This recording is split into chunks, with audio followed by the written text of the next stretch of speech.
So, Pegu Club was one of my all-time favorite bars in New York City, in the before times. But sadly, that hallowed place where those giants shook their tumblers and mixed their drinks and strained those cocktails stands no more. So today I'm going to make one of my favorite and their signature drink from its heyday, the Earl Grey MarTEAni.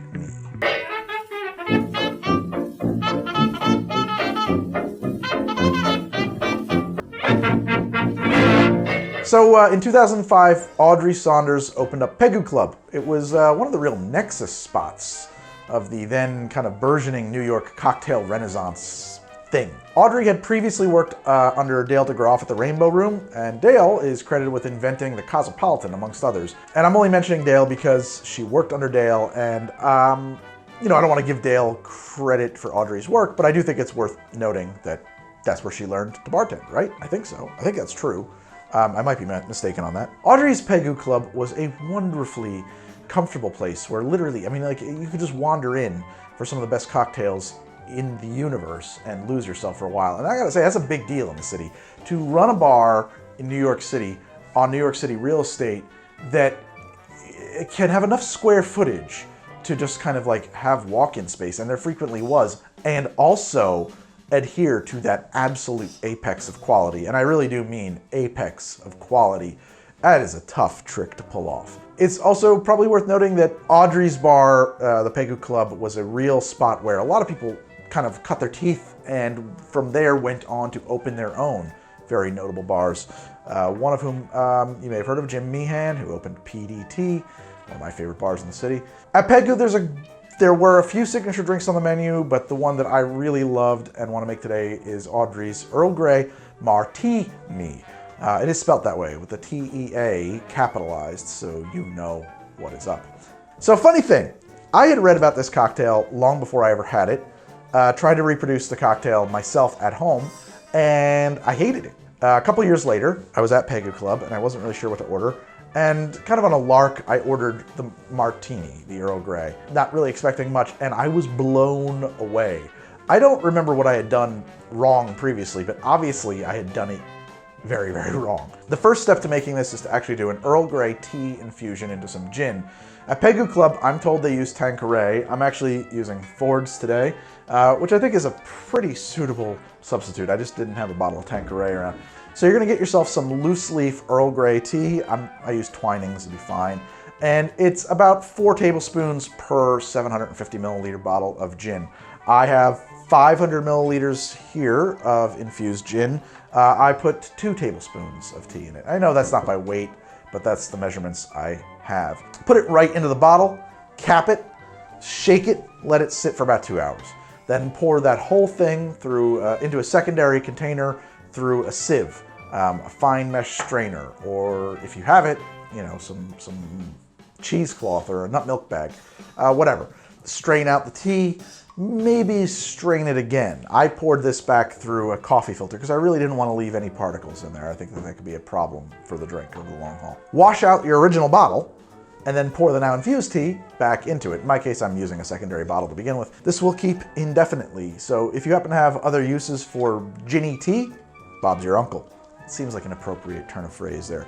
It does sound weird coming from my American mouth. Similarly, I'm always envious of the British expression mate. Hello, mate. How you been, mate? Good to see you, mate. Right, you're rightio, mate.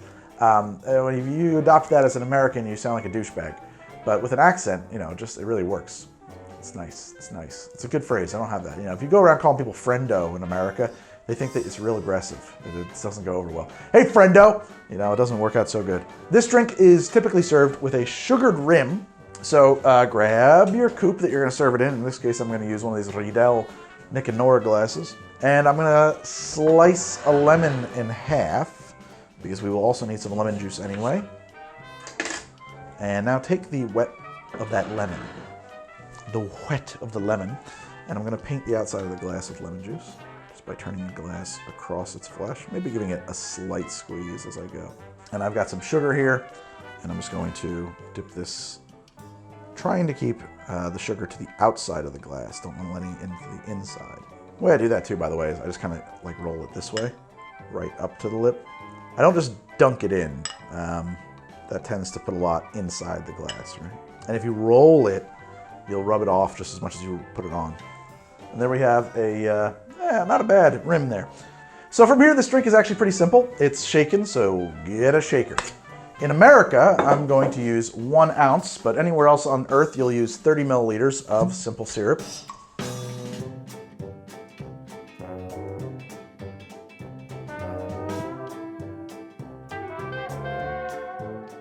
And now I need 3/4 of an ounce of lemon juice. Already got my split lemon here, so whoish not, want not, as my grandmother would say.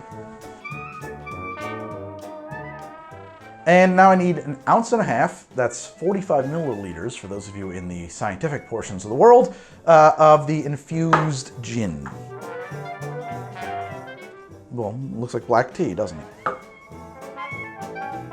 And the final ingredient in this is an egg white.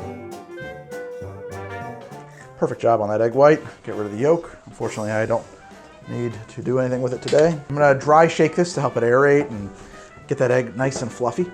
When you dry shake, it's the ice that helps your shaker seal. So without ice in there, it doesn't want to seal. You gotta be very careful it doesn't blow apart.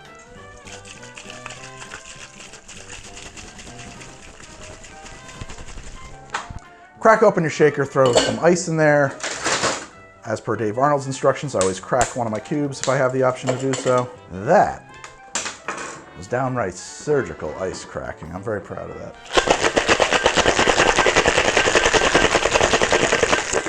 Okay, strain that into your prepared glass.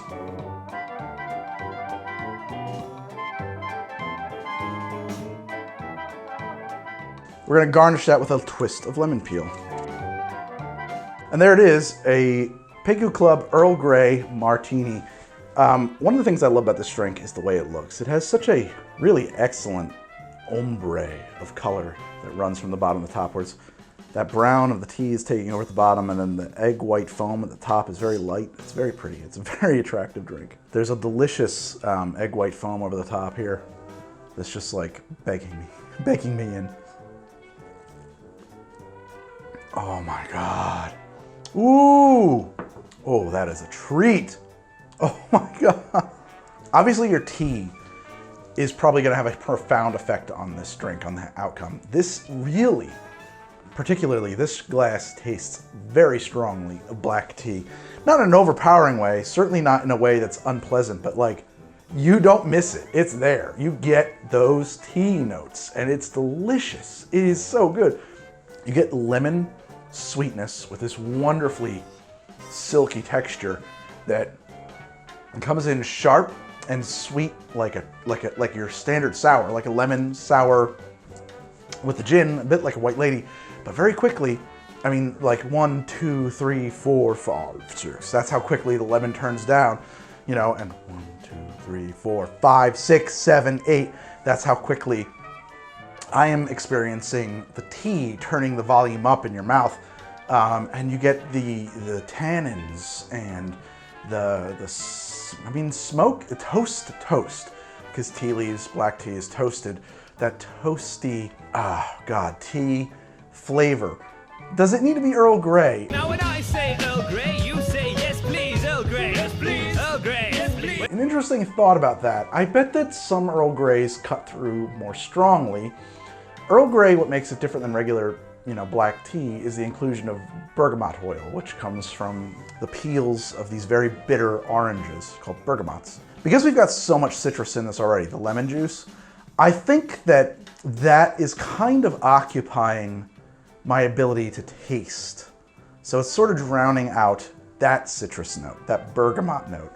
Possibly a better bergamot, I used Twinings, but possibly like a much stronger expression of Earl Grey tea with a lot more bergamot oil in it would really cut through there. In this case, the end result is that it kind of tastes a bit like an English breakfast, which I do not mind, actually. It is a wonderful turn.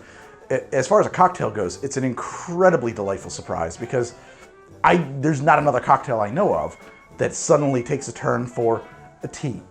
None, not one. It is unique in that regard. Very approachable, very approachable. Certainly not, this does not ask you to be a tea or a gin aficionado. You don't have to be a person who loves a spirit-forward drink. This is as easy to drink as a whiskey sour or a kamikaze or something like that. Somebody who does not love alcohol might like this drink a lot and be quite impressed by it, I might add. And that kind of thing is really valuable because I think that this, and this is why I did that episode on sours, which I'll put a link for below, that can really kind of light a fire for you. That could be like, wow, you could do that in a glass? That's awesome. And this is that. This is exactly that. This is an advanced sour, essentially, that I think if you've never had anything like this, is going to make you stop and go, holy shit, I got to know more about how to do that. I didn't know you could do that with a shaker. Oh man, that's good. What a perfect balance. It's spot on. Audrey outdid herself on this one, I think. That's a classic now. I think that's a drink that really will stand the test of time, despite its kind of kitschy name, which is fine.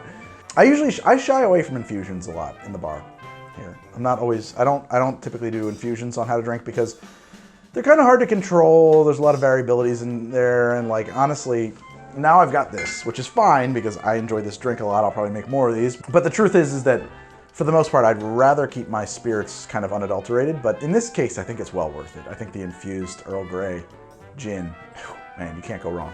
It's super good. I shouldn't finish it, but I'm gonna. Let's have that. Let's have that. Ooh, a lot more. Look at this. Look at how much I wasn't drinking. Oh yeah, baby. Tap me up. It's time for tea. Hello, governors. It's time for tea. Today on How to Drink, I make the Earl Grey MarTEAni from Audrey Saunders at Pegu Club. Did someone say tea? My Twitter is How to Drink. My Instagram is How to Drink. Both of those have numbers in the middle there because I couldn't get the T-O spelling. Sucker. I have a Patreon at patreon.com/howtodrink, but I'm on Twitch now, and that's something. I'm on twitch.tv/GregFromHTD. If you like live bar shenanigans and behind-the-scenes glimpses into my process, and also Dungeons & Dragons and other tabletop RPGs on Monday nights at 9 p.m. Eastern Time, you're gonna love twitch.tv/GregFromHTD. Yes, all the HTD you love and know, but liver. So swing on by my Twitch and check it out if you're into that kind of thing. If you are into that kind of thing and you miss it, I got a second channel. I got a YouTube channel, H2D2, where I take my live streams and I repost them. So if you missed the live thing, but you want to see the live thing, but you can't make it to Twitch, it's over there on the YouTube. You could do that. That'd be great. Do that. Why not? I know that the thing I'm supposed to do here is to tell you to like and subscribe and to smash those buttons. But really, I mean, honestly, if you like my show, I hope you have enjoyed it and that you will watch some of these other episodes of How to Drink that are now populating the screen real estate around my face.